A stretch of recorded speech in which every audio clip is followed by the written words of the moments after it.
I was bound to a system called white moonlight. As long as I faithfully followed the plot and became the idealized lover in the female protagonist's heart, I could receive $10 million. I approached the heroine, helped her, saved her, and successfully became that unforgettable person in her heart. With the system as help, I forged a death certificate and fled abroad. Later, I learned the plot had already reached its finale. The female lead had long forgotten all about me, so I returned to America with peace of mind. Yet by sheer coincidence, I unexpectedly ran into the female lead. After she brought me home, she handed me a cup of boba milk tea, my favorite. Watching me drink it happily, she smiled softly and began to speak. Is it good? It's made from my ex-boyfriend's ashes. 01 Seeing the girl with her head down, following at the back of the crowd, not far away, I asked uncertainly, System, is this the female lead you mentioned? To be fair, my surprise was justified compared to the students gathered in small groups around her. She stood there alone, looking utterly out of place. Everyone else was dressed in various designer brands, while her faded shrunken t-shirt made her look somewhat ridiculous. Yes, this was the female protagonist of the book Evelyn Gua. Just 3 days ago, the doctor gave me my final ultimatum. If a suitable heart for transplant couldn't be found, I'd have to bid this world farewell completely in 3 months. Just as I was planning how to wildly spend my last 3 months, I was suddenly bound by a system called white moonlight. The system told me that I was actually living in a cliched youth romance novel world. And I was the female protagonist's white moonlight. When everyone else ostracized her, I was the one who saved her and fell in love with her. At the peak of our love, I unexpectedly died from a heart condition, becoming an unmentionable pain and the most beautiful memory in her heart forever. After graduating from university, the female protagonist will gradually attract the male protagonist's attention, and the two will eventually fall in love. My existence serves as a catalyst for their relationship, helping the female protagonist realize that her true love is actually the male protagonist, while her feelings for me are merely gratitude. But now with the story already halfway through, I still haven tea appear by the female protagonist's side. If this continues, the novel's world will collapse. The system has come to me now to make me dutifully follow the plot and prevent the world from collapsing. But after hearing this, I remained completely unfazed, still searching on my phone for where to go next for fun. I only have 3 months left to live. Why should I care about following some plot? What does the world collapsing have to do with me? Yet, one sentence from the system instantly changed my mind. As long as you're willing to complete the plot, we'll deposit $10 million into your private account and give you a healthy body. My eyes lit up, and I immediately decided to take on the mission. I grinned foolishly and said, I'm definitely not doing this for the money. I'm doing it to save the world. What answered me was utter silence. Evelyn and I attended the same university, so with just a little asking around, I quickly found her. At this moment, Evelyn was being bullied by her roommate. How unlucky to be assigned to the same dorm as a poor scholarship student like you. You know what? She wears the same t-shirt for a whole week. When it gets dirty, she just turns it inside out and keeps wearing it. She barely speaks in our dorm. Who knows if she has some psychological issues? Facing everyone's accusations, Evelyn simply lowered her head and remained silent throughout. She seemed accustomed to being treated this way, so she couldn't be bothered to defend herself anymore. Hearing these bitter and malicious words, the fire in my heart flared up instantly. These people didn't understand Evelyn at all. What right did they have to stand on moral high ground and criticize her? I pushed through the crowd, standing in front of Evelyn to shield her from everyone's gaze, and sneered. Who's really the messed up one here? Think you're so noble, deliberately slandering someone in front of all these people? Take a look at your fake tan spray. It's all patchy and uneven, and you have the nerve to accuse others of being unclean. Yeah, who could ever win an argument with you? You slap labels on people without a second thought, then wonder why no one wants to talk to you. Are you just jealous that she is prettier than you, so you keep picking on her endlessly? 02, the girl's eyes reddened from my words. Seeing the crowd's hostility turning toward her, she stamped her foot and ran off. After the crowd dispersed, I planned to slip away, quietly leaving her with a Lei Feng-style good impression. But suddenly, I felt someone tugging at the hem of my t-shirt. When I turned around, I found Evelyn tightly pursing her lips as she held on to me. After a long pause, she finally whispered softly, "Thank you."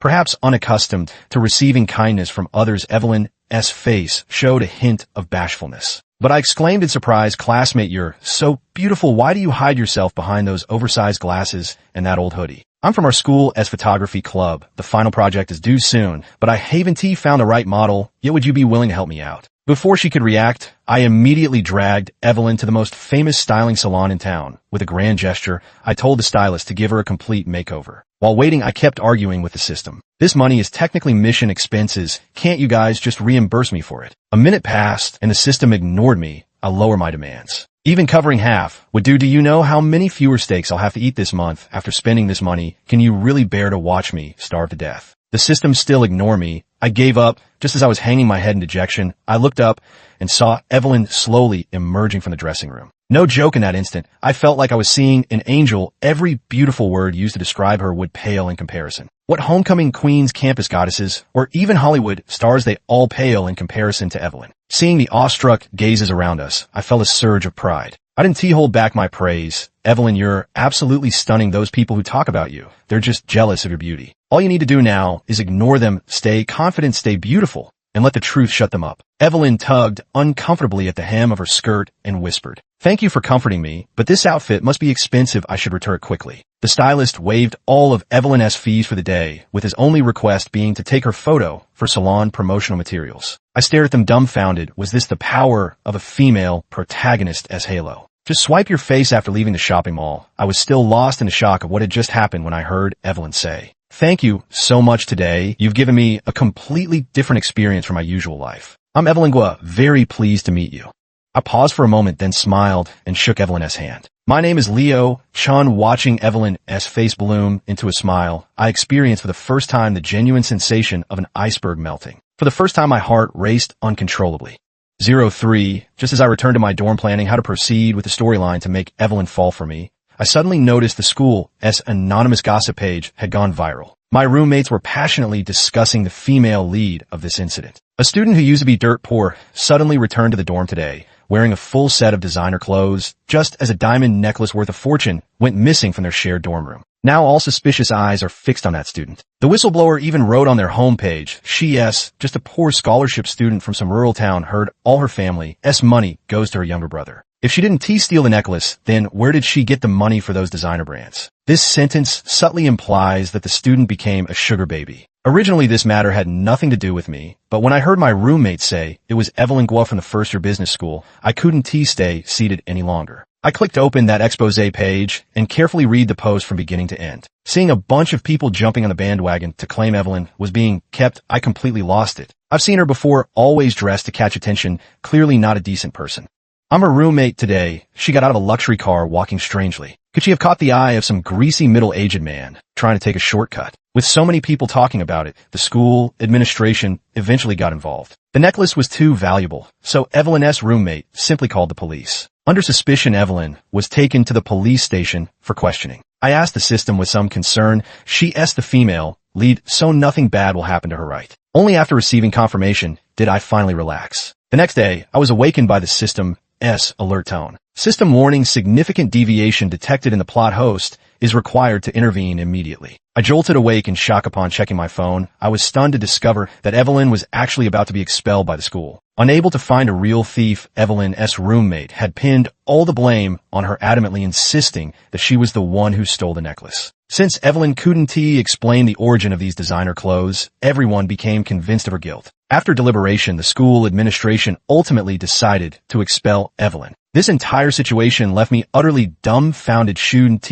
Evelyn have been able to clearly explain the whole sequence of events, and there was clearly surveillance footage from the shopping mall as evidence too. I silently complained in my heart, what kind of trashy plot is this? It makes absolutely no sense. No wonder the story collapsed. After receiving the system's warning, I reluctantly shut my mouth. I had thought that as long as I came forward to explain the whole story, clearly the matter would be settled. But when I arrived at the dean's office, I realized things weren't that simple. The office was in complete chaos at that moment, with Evelyn's parents sitting inside, making a scene, while bringing along her underage younger brother. "What evidence do you have to prove that my daughter stole anything? Aren't you just bullying us because you're rich and powerful? I was counting on her to support the family after graduation, and now you are trying to ruin her. Don't you owe us compensation?" This matter won't be settled for anything less than $50,000. 04. The school administrators and Evelyn's parents were arguing fiercely, nearly coming to blows in the office. Evelyn stood silently to the side, out of place amidst the noisy crowd,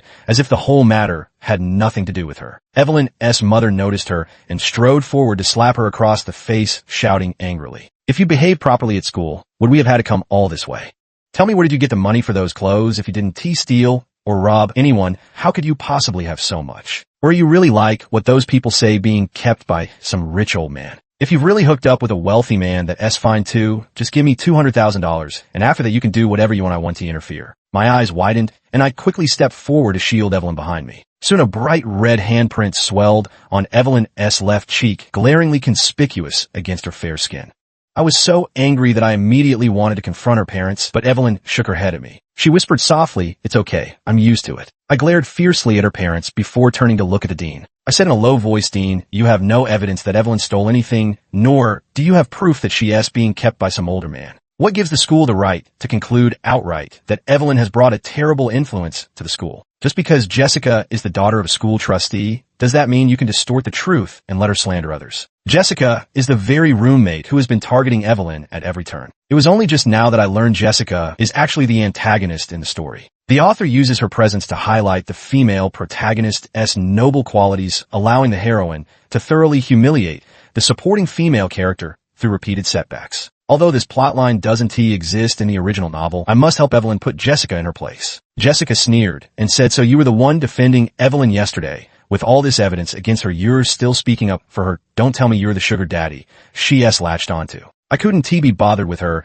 and directly projected the evidence compiled by the system onto the office display screen. The video clearly shows that the stylist comped Evelyn's service and cheerfully escorted both of us out of the salon. I said with a half smile, "I don't know what you mean by irrefutable evidence. Where exactly is this evidence? Do you think you can convict someone based solely on your own testimony? Who do you think you are a judge since? When does your word carry so much weight?" Jessica was left speechless by my retort, her face alternating between green and white as she glared at me. Finally, it was the dean who stepped in to mediate. He gave Evelyn a somewhat reproachful look. "Since someone could clearly vouch for you, why didn't you say a single word in your own defense at the police station yesterday? If you had just told us yesterday, how could things have escalated to this point? Of course, it was to advance the plot. How else could the importance of someone like me, the white moonlight, be highlighted?" Though I was mentally complaining like this on the surface, I still shielded Evelyn. "Principal, what do you mean by this? Are you blaming the victim? If you and so easily believed one-sided claims, things wouldn't have escalated to this point. I went all out. Not a single person present could gain any advantage over me. Until Evelyn's mother looked at me with some suspicion. So you're the boy who got eyes for our daughter. Her reputation is ruined. Because of you, you must compensate us." 05. I looked at Evelyn's mother in shock, unable to comprehend how she could say such things. After all, I had just cleared her daughter's name, and now she's trying to extort me. But then it occurred to me, in these cliched novels, the heroine's parents are always outrageously awful, serving as the perfect foil to highlight how the lotus rises pure from the mud. To everyone's surprise, Evelyn, who had been silent all this while, suddenly spoke up. Frowning at her mother, she said, "Mom, ever since I started high school, I haven't taken a single penny from this family. And after I got my college acceptance letter, you even threatened to cut ties with me. I know you gave birth to me and raised me. I'll work hard to repay you financially in the future. Please don't interfere in my life anymore, okay? Leo is my friend. I hope you won't use such filthy thoughts to speculate about our relationship." With that, Evelyn grabbed my hand and strode out. I stared blankly at her profile. At this moment, I suddenly felt the image of that fragile female lead take on new meaning in my heart. I used to think they were just princesses waiting for their prince to save them, but I forgot they're flesh and blood people too, with their own dignity. They earned everything they have today through their own efforts, not by relying on some illusory male protagonist in the future. After leaving the teaching building, Evelyn blushed and let go of my hand. She said somewhat dejectedly, "I embarrassed myself today. I understand if you don't want to be friends anymore." To Evelyn's surprise, I looked at her with admiration instead. "Evelyn, you're amazing. I think you're more outstanding than many people I know. While many are still relying on their parents' credit cards to get by, you've already achieved independence on your own. And while most of us got into this university through expensive SAT prep courses, you managed to get admitted entirely through your own efforts in that small town with scarce educational resources. That proves you're exceptionally bright." Evelyn's cheeks flushed crimson at my words as she murmured, "I'm not nearly as wonderful as you say."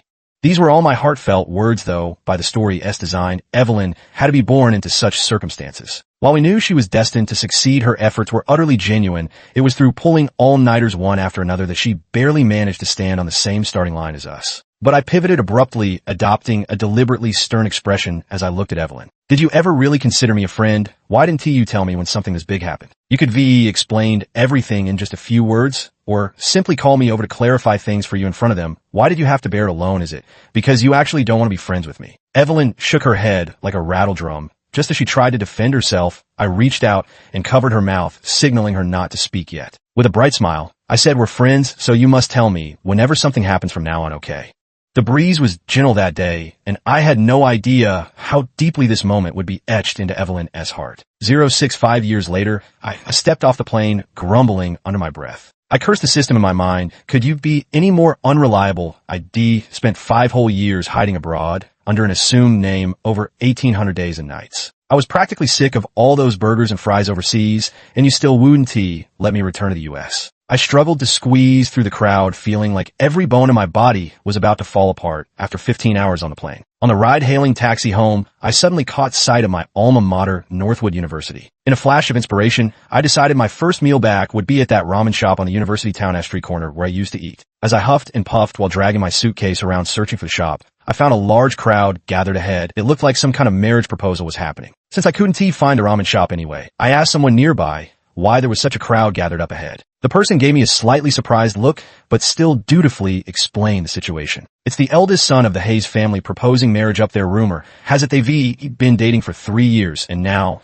they're finally making it official. Even though the Hayes family is the wealthiest in our city, I still don't think he's good enough for Evelyn Senpai. The senior only took 3 years to build her tech startup into a thriving business with a market value that rivals Hayes Group's. Hearing the familiar name, the smile on my face froze instantly. I asked hesitantly, "The senior Evelyn you mentioned, is she Evelyn Gua?" After receiving confirmation, I looked at Evelyn, surrounded by the crowd ahead, with a complicated expression. Although I had long known the story was nearing its end, witnessing this scene firsthand still left me deeply shaken. A bitter smile touched my lips. The gap between us now could truly be described as worlds apart. But I heard that senior Evelyn still carried an unforgettable white moonlight in her heart, which was why she kept delaying her response to senior Ethan's marriage proposal. Whoever that lucky bastard was to have occupied senior Evelyn's thoughts for so long. As the person involved, I could only offer an awkward smile. Suddenly, Evelyn, who had been facing away from me, sharply turned her gaze in my direction. Instinctively, I bent down to avoid her line of sight. Only after squeezing through the crowd did I finally let out a slow sigh of relief. At the time, everything happened so suddenly under the system's arrangement. I faked my death and exited the storyline. Though I felt deeply guilty toward Evelyn for the sake of survival, and that 10 million I left without hesitation. After all, according to the plot, the female lead would only grieve for a while before the male protagonist came to heal her wounds. So when that person just now claimed Evelyn had always harbored a white moonlight in her heart, I didn't believe it. Now that she's about to get engaged to the male lead, how could she possibly still be thinking of me? I should be happy for Evelyn. She has finally broken free from the shadows of her family and is living her best life. Yet for some reason my heart feels heavy. Even the tonkatsu ramen, served by the boss himself, couldn't lift my spirits. Boss had another order of fried chicken, but the boss stood in front of me for a long time before speaking uncertainly. "Young man, weren't you the student who used to come to my shop often to eat? By the way, what about that pretty girl who always came with you? Are you two still together?" 07. I froze in place, looking at the boss somewhat at a loss. Back then, as Evelyn and I grew closer, we often made plans to eat at this ramen shop together. Over time, the owner gradually remembered us and would often tease us about how close we seemed. Seeing Evelyn's flushed face, I'm not sure what came over me, but I inexplicably didn't clarify our actual relationship. When I stayed silent, the owner nodded understandingly and said somewhat regretfully, "Don't lose heart, young man. I can tell that girl really likes you. If you still have feelings for her, go win her back quickly. Don't let yourself live with regrets." I felt a pang of melancholy. Evelyn was the female lead. How could I possibly just win her back so easily? Suddenly, a woman's voice sounded behind me. "Boss, give me a tonkatsu ramen." Hearing that familiar voice, my body froze in place, too afraid to turn around. I silently prayed in my heart that it was all just a coincidence. Evelyn should have accepted Ethan's proposal. By now, the two of them enjoying a candlelit dinner at a fancy restaurant, not appearing a ramen joint on the street corner. But when I saw the owner wink at me, my heart slowly sank to the pit of my stomach. Before I could react, Evelyn had already walked up to me. She said with a half smile, "Sir, you look so much like a friend of mine who has passed away." 5 years had passed, and Evelyn's face had long shed its youthful innocence. Now dressed in a tailored suit, she looked every bit the successful entrepreneur. I looked up and forced an awkward smile. "Ma, I think you've mistaken me for someone else." Though I tried my best to appear composed on the surface, inside I was frantically calling out to the system. System, come out and save me. Didn't you say the plot was nearing its conclusion and Evelyn had long forgotten me? Why is she standing before me now, still able to recognize me? Only silence answered me. It seems even the system can't handle the current situation. I cursed inwardly while maintaining a smile on my face. Evelyn deftly sat down across from me, arranging the tableware one by one. Gazing at her calm face, my mind unexpectedly drifted back to 5 years ago. Back then, we were sitting in these very seats dreaming about the future together. Evelyn smiled faintly. Is that so? Perhaps I was mistaken, but sir, you truly resemble that friend of mine so much. It's been so long since I last saw him that I can barely remember what he looks like. May I sit at your table? I miss him so terribly. This undisguised longing left me frozen in place. After a long pause, I nodded slightly. I said softly, the departed are gone, but the living must still look forward. If he were still alive, he wouldn't want you to dwell on the past, cherish those who are with you now. But Evelyn just stared at me fixedly without responding. Since Evelyn didn't recognize me, I secretly breathed a sigh of relief and let her keep looking. After all, once we part ways later, we'll go our separate ways, each to our own path. 08. We finished the meal in silence. The atmosphere was so oppressive that I hurriedly grabbed my suitcase and tried to leave. Perhaps because I was in too much a rush, I tripped over the doorstep and fell. I tried moving my ankle, and a sharp pain instantly shot through my entire body. Sitting helplessly on a nearby chair, I thought to myself, when it rains, it pours. Just as I was debating whether to call a cab to the emergency room, Evelyn extended an invitation to me. Do you need me to take you to the hospital? Looking at her kind face, I hesitated for a moment before nodding. Sitting in the car, I gazed out the window with mixed emotions. In the years I'd been away, this city had undergone earth-shaking changes. But as the buildings along the road grew fewer and the traffic became increasingly sparse, I gradually realized something was wrong.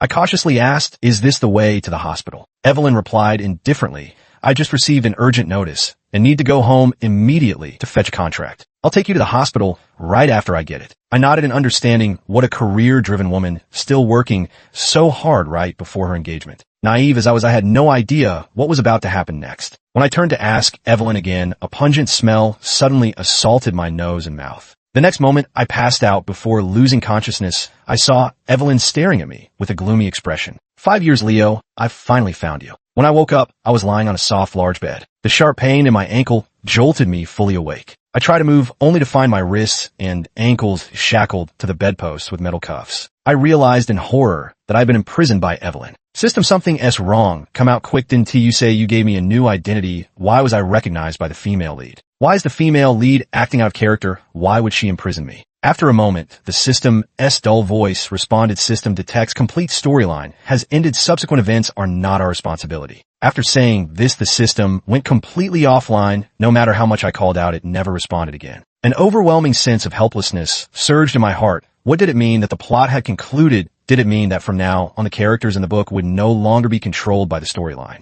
Before I could figure out, Evelyn walked in holding a cup of boba milk tea. She forced a smile as she looked at me, her fingers gently brushing against my face. She murmured, everyone says you're dead, but I don't believe it. How could someone who was laughing and talking with me just the day before suddenly die? No wonder I couldn't find you all these years. You've been hiding from me. For some reason, an intense fear welled up in the depths of my heart. I cautiously said, I might just look a lot like your friend, but I'm really not him. Evelyn paid no heed and reached out to bring the milk tea in her hand to my lips. Though initially resistant, my eyes suddenly lit up. It was my favorite taro boba milk tea. Seeing how happily I drank it, Evelyn also burst into laughter. Is it good? It's made with my ex-boyfriend's ashes. 09. I froze, instantly staring in disbelief at the milk tea in Evelyn's hand. Oh my God, there's a psycho here. I collapsed onto the bed, retching. Evelyn burst out laughing. Just kidding. Before I could catch my breath, I heard her speak calmly above my head. But Leo, I've truly been searching for you for 5 whole years. If you still cherish our past connection, don't tell me now that I've mistaken you for someone else. My words circled at the tip of my tongue, but in the end, I swallowed them back. Evelyn sat beside me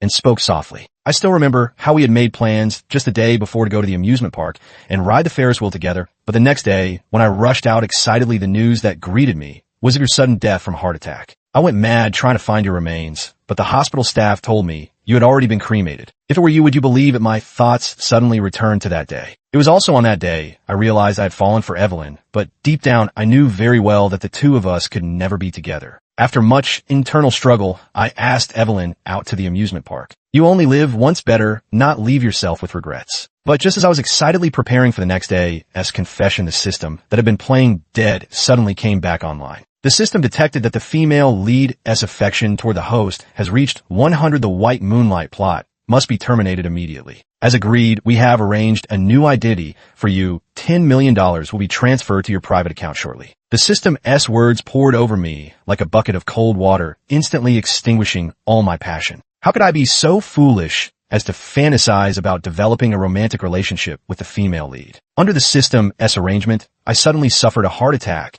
and passed away on the way to the hospital. Meanwhile, the real me had already boarded a flight abroad. Believe it or not, what S done is done. All we can do now is move forward. Now that you've found someone to spend your life with, why go to such extremes? I tried reasoning with her, gently attempting to awaken Evelyn's last shred of conscience to persuade her to let me go. Evelyn looked at me with a mocking smile. Leo, you really are a heartless man. I can't be as detached as you are, so until I grow tired of you, you'll have to stay here and keep me company. With that, Evelyn walked out of the room without a trace of mercy. I lay on the bed, wanting to cry, but having no tears left, staring at the ceiling in reflection. What exactly have I been doing all these years? I actually drove a perfectly good female protagonist into becoming a paranoid with criminal tendencies. I thought I'd be too anxious to sleep all night, but surprisingly, I fell asleep quickly. In my dream, I saw an Evelyn I had never met before. By day, she was a formidable CEO dominating the business world. But when night fell, she would always gaze out the window with sorrowful eyes, as if longing for someone who would never return. Suddenly, I jolted awake from my dream, but quickly sensed something was amiss. I turned to look beside me and found Evelyn sleeping with her head resting on the edge of the bed. Watching Evelyn's peaceful sleeping face, I found myself momentarily entranced. By the time I came to my senses, Evelyn was already awake, looking at me with a faint, enigmatic smile. Admit it, Leo, you've never truly forgotten me either. Those words alone sent my heart pounding violently. Yet I still turned my head away. You have a fiancé. Now we should keep our distance. Now we've reached the story's conclusion. If I barge in recklessly, I might cause trouble for both of them. Evelyn froze for a moment, then burst into laughter. From her words, I learned the whole story. It turns out the male lead, Ethan, had already found his true love long ago, but was struggling because his family disapproved. Evelyn had the technical skills, but lacked startup capital during the company's early days. So the two of them came up with a plan to pretend to be a couple, each getting what they needed. Their cooperative relationship helped both successfully handle pressures from both family and business. I asked, somewhat puzzled, what about your previous marriage proposal then? Evelyn stared fixedly at me, and after a long, while she slowly spoke. Because I wanted to force you out. I knew if you were still alive, if you heard I was about to get married, you would definitely come back. Fortunately, my gamble paid off. I can't deny at the moment I learned Evelyn was getting married, I felt an overwhelming urge to return home. After what felt like an eternity, Evelyn unlocked the shackles that bound me. She gazed at the moon outside the window and said with some melancholy, now that I can see you again, I'm already satisfied. I dare not hope for more. If you want to leave, then go. Let us pretend we never met again. Without the slightest hesitation, I rushed over and tightly embraced Evelyn in my arms. I held her tightly with such force, as if trying to meld her into my very bones and blood. To hell with the plot, to hell with the system, I'll never push Evelyn away from me again. Evelyn said with a choked voice, do you know what I was thinking before we went to the amusement park? I was thinking whether I'm good enough for you. If we got together, would your friends laugh at you for having a girlfriend like me? All these years, I've worked so hard just to prove to everyone that I deserve your affection. Just one more day. If only I had that one extra day, I would have confessed my feelings to you. It felt like an enormous surprise had landed on my head, leaving me momentarily stunned and unsure how to react. So in places I couldn't see, you were also working hard for our future. Yet I acted like a coward hiding behind the system's arrangements, evading your affection. But fortunately, we still have a long future ahead, enough time for me to confess my love to you. My emotions were too overwhelming, so much so that I didn't hear a faint electric current sound in my mind. White Moonlight successfully ascended system number 001 experiment succeeded. The end.